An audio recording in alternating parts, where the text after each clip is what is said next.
Subscribe करें हमारे YouTube channel साधना gold को और पाएं वीडियोस सबसे पहले। बेल आइकन दबाना ना भूलें। समझदार व्यक्ति प्रत्यक्ष कारण को मूल कारण न समझ ले, नहीं तो नफरत बढ़ जाएगी।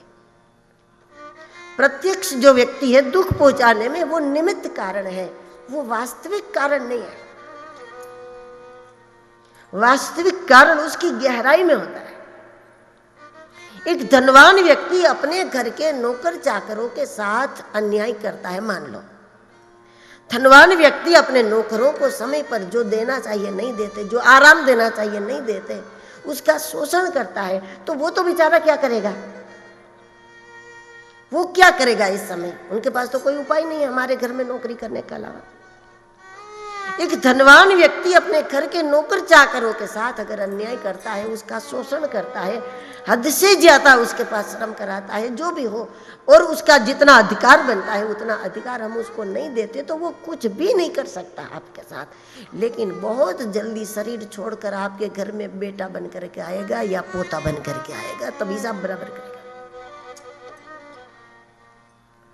तो ये प्रत्यक्ष कारण जो है उसके जड़ में दूसरा कारण होता है।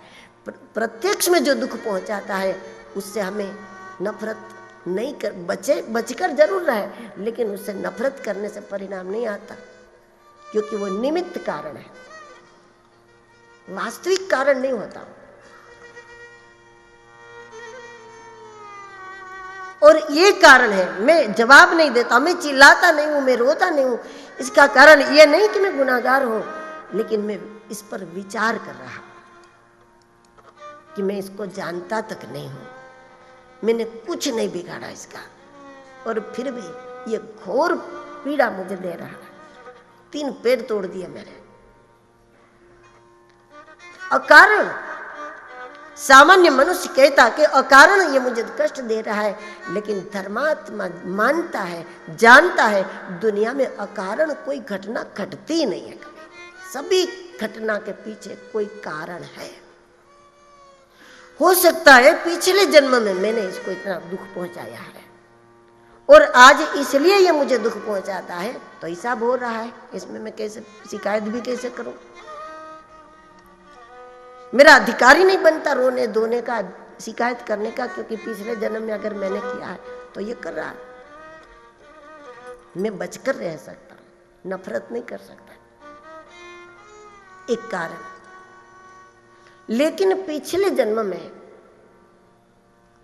मैंने इसके साथ क्या किया वो मुझे याद नहीं है, उसको भी याद नहीं है, तो फिर कौन करता है? जिसको याद है वो कराता है, तो वो तो परमात्मा है।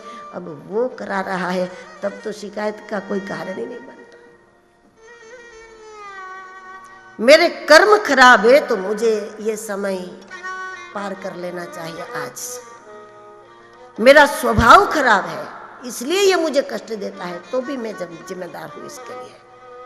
कुछ लोगों का स्वभाव ऐसा होता है कि उनकी सबको फिर इसलिए भी ईर्ष्या होती है। हमारा स्वभाव खराब हो इसलिए अगर किसी को ईर्ष्या होती है तो इसके लिए हम जिम्मेदार हैं। हम स्वभाव से किसी के अंदर ईर्ष्या उत्पन्न नहीं करते, फिर भी उसको होती है तो वो जिम्मेदार है, नहीं तो हम जिम्मेदार हैं।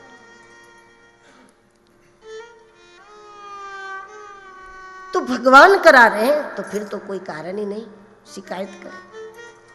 मुझे विश्वास है, सज्जन सोचता है, मुझे विश्वास है मेरा कोई अपराध नहीं है, फिर भी ये हो रहा है मेरे साथ, तो भगवान मुझे आगे बढ़ाना चाहते हैं। कभी कभी वृक्ष को बढ़ाने के लिए नीचे से उसको काटा जाता है, तो मैंने पिछले जन्म में भी कोई अपराध नहीं किया, मैंने इस जन्म में भी कोई अपराध नहीं किया, फिर भी मेरे जीवन में कोई दुख है, तो भगवान नीचे की डाली काट रहे हैं अब मुझे नजदीक करने के लिए, मेरी ऊंचाई बढ़ाने के लिए।